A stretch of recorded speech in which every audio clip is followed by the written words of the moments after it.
আসসালামু আলাইকুম রহমতুল্লাহি আবরকাত।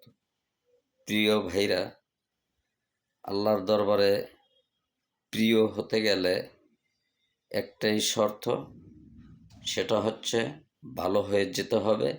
এর বিকল্প আর কিছুই নেই।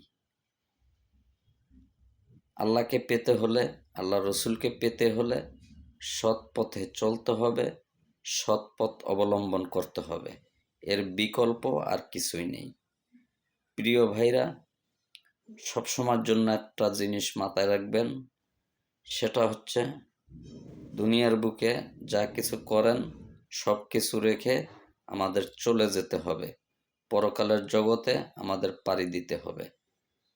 ওখান থেকে আর ফিরে আসা যাবে না, আসে নাই, কেউ আসবেও না।